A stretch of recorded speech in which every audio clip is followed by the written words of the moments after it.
to tell people, I said, you want to send a message to Washington, D.C. that there is a blueprint to get this country out of the recession that we're in? Look at Texas. You want the answer? It's in the state of Texas. And these individuals help create that.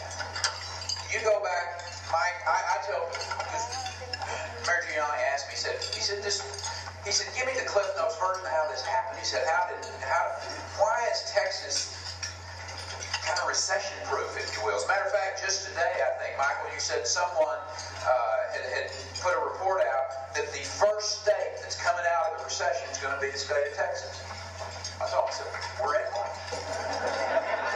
I mean, seriously, the fact is that because we have positioned ourselves so well economically, we're going to be the first state that starts showing that major recovery, and then the rest of the states will follow us out of it whenever that's going to be.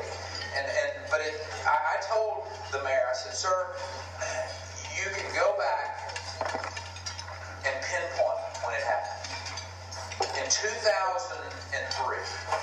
we all showed up down there for the legislative session to start. Got a little gift. They told you you had a $10 billion budget deficit, didn't they, Senator? That's a good gift. I might add, an interesting time, Mayor. That was the first time. This is going to sound a little partisan. If it is, just, if I offend anybody for saying something that seems partisan, I'm not meaning to be that way. It's just pure old cold facts here.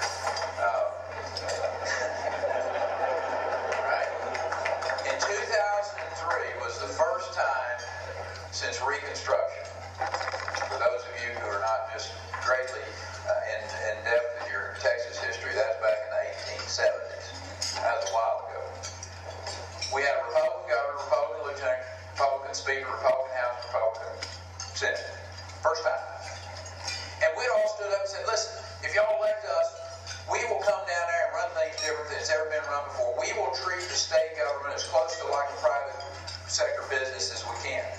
And when your resources turn down, if you have a budget deficit in your personal budget, you don't just turn around and say, well, we're going to raise the cost of whatever this is, and go raise this to keep our spending at the same level it's always been. That's not how it works, unless you're in Washington.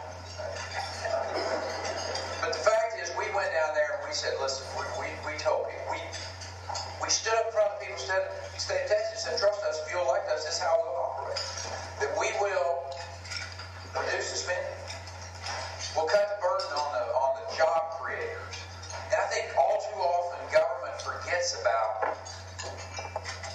principles, basic economic principles. It's you out there risking your capital, creating the wealth, the jobs that drives the economy.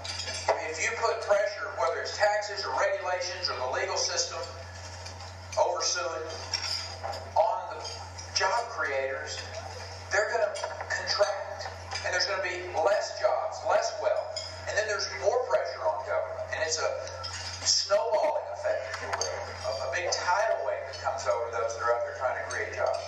And I tell people, I said, governing is not difficult.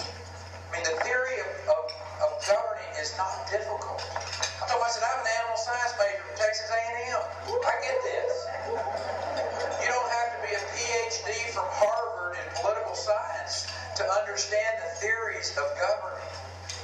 You have to have, well, there's a real simple one. Don't spend all the money.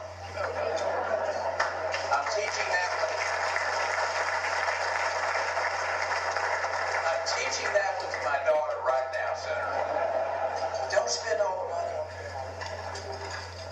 Reduce the burden of taxation as light of burden as it can be.